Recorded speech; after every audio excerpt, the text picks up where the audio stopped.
الحمدللہ رب العالمین والعاقبۃ للمتقین والصلاۃ والسلام علی نبیہ المرسلین اما بعد فاعوذ باللہ من الشیطان الرجیم بسم اللہ الرحمن الرحیم۔ سورہ البقرہ کی ترجمہ اور تفسیر کا یہ سیشن، اس کی آج آیا نمبر 17 ہم پڑھیں گے۔ اللہ فرماتے ہیں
مثلہم، اردو میں جو الفاظ ہم استعمال کرتے ہیں ان کا کنسیپٹ دیکھ لیں پہلے۔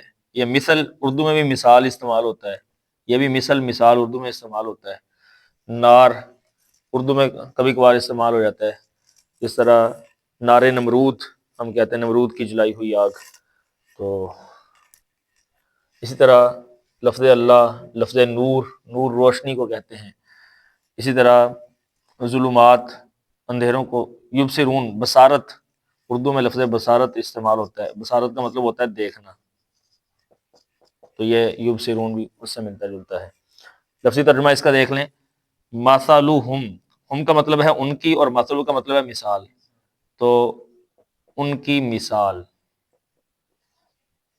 کا مثالی، کاف کا مطلب ہے کی سی، مثل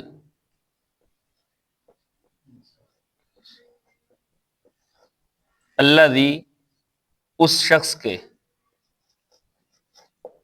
یا اس کی جو، اصل میں الذی کا معنی جو ہے۔ استوقادہ، اس شخص کی سی ہے، اس شخص کی سی مثال ہے جس نے، یہاں پہ جو کی بجائے جس نے آئے گا، جس نے استوقادہ خوب بھڑکایا، نارا آگ کو۔ فلما، فا کا معنی ہے جی پس، لما کا مطلب کیا ہے؟ جب۔ اضاءت، یہ اضاءت جو ہے آگ کی طرف لوٹ رہا ہے، اس آگ نے روشن کر دیا، اضاءت روشن کر دیا، اس نے سے مراد اس آگ نے، ما حولہ، اس کو جو اس کے ارد گرد تھا۔ ذہبہ، لے گیا، اللہ، اللہ تعالی، بنورہم، ان کی روشنی کو۔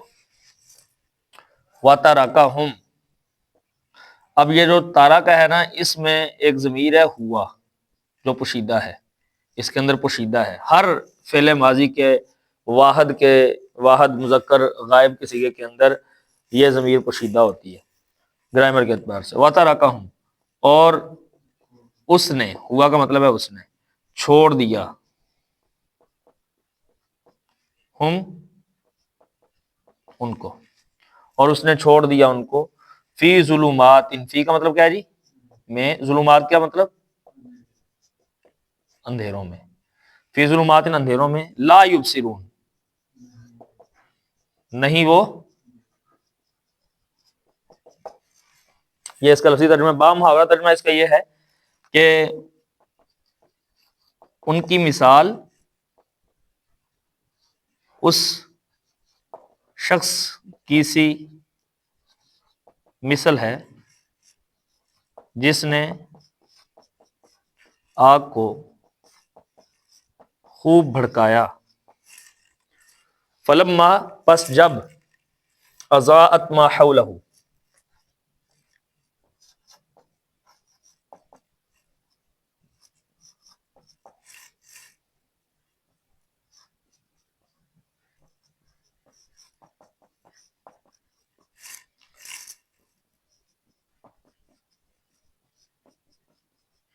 اپنے ارد گرد کو،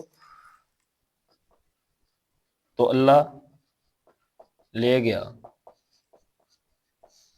ان کی روشنی اور چھوڑ دیا ان کو اندھیروں میں۔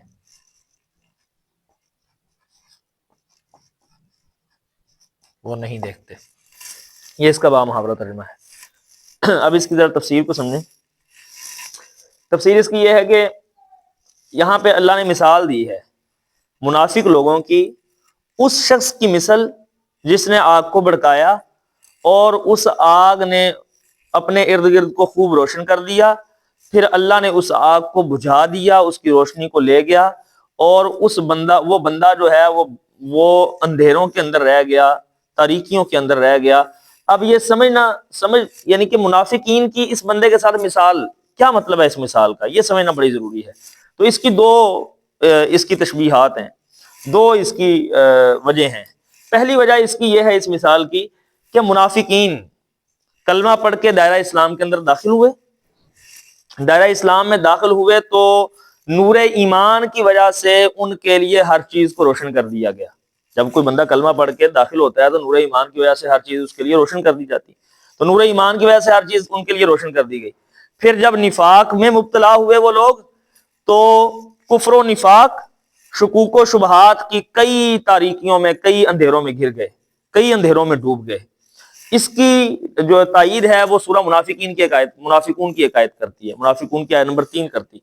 اللہ فرماتے ہیں ذالک بانہم آمنوا ثم کفروا فتبع علی قلوبہم۔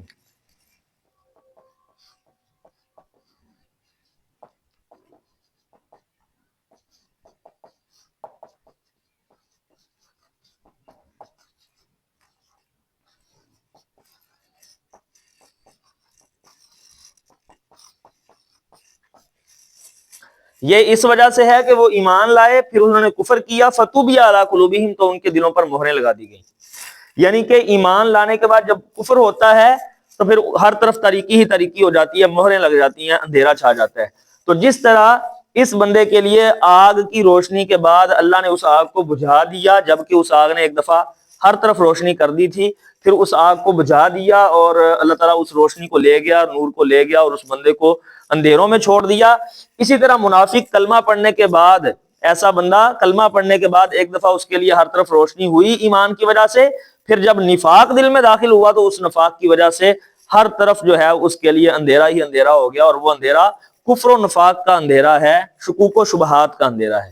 ایک وجہ اس کی یہ ہے، یہ اس کے ساتھ مثال دینے کی۔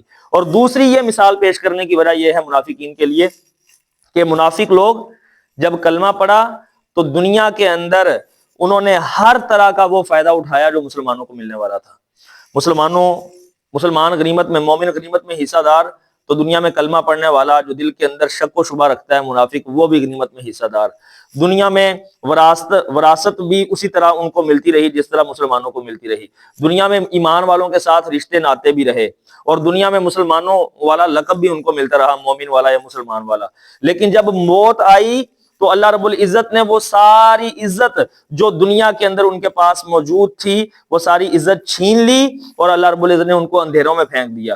مطلب اندھیروں میں پھینک دیا مطلب ہے قبر کے عذاب میں مبتلا کر دیا، محشر کے عذاب میں مبتلا ہوں گے، جہنم کے اندھیروں میں ہوں گے، جہنم کے عذاب میں مبتلا ہوں گے۔ لہذا یہ دوسری تشبیہ ہے کہ ایمان، دنیا کے اندر کلمہ پڑھنے کی وجہ سے ان کو وہ عزت ملی جو مسلمانوں کو ملنی تھی، ان کو مال غنیمت میں سے حصہ بھی ملا، ان کو جو ہے وہ ایک دوسرے کے وارث بھی بنتے رہے، ایک دوسرے کے ساتھ، مسلمانوں کے ساتھ رشتے ناتے بھی رہے، یہ سارے فائدے ان کو ملتے رہے۔ یہ وہ روشنی ہے، استوقد نارا، جس نے آگ کو بھڑکایا، فلما اضاءت ما حولہ، اس آگ نے اپنے ارد گرد کو روشن کر دیا۔ تو یعنی کہ کلمہ پڑھنے کی وجہ سے دنیا کے اندر موت سے پہلے یہ روشنی رہی اس منافقین کے لیے، لیکن جب موت آئی تو ذهب اللہ بنورہم وترکہم فی ظلمات لا یبصرون، تو اللہ نے ان کو اندھیروں میں چھوڑ دیا۔ مطلب پھر محشر، آخرت، جہنم، قبر، وہاں پہ عذاب ہی عذاب، یہ عذاب جو ہے اصل میں اس کو اللہ رب العزت نے اندھیروں سے تشبیہ دی ہے۔ یہ جو تفسیر آپ کے سامنے کی ہے، یہ تفسیر تبری کے اندر امام تبری علیہ الرحمہ نے اس کو سیدنا عبداللہ ابن عباس رضی اللہ عنہ سے روایت کیا ہے، اور حسن سند کے ساتھ عبداللہ ابن عباس رضی اللہ عنہ کی اس تفسیر کو بیان کیا ہے۔ اللہ سے دعا کرتے ہیں اللہ تعالیٰ سمجھنے کی عمل کرنے کی توفیق عطا فرمائے۔ وما توفیق الا باللہ، جزاکم اللہ خیر۔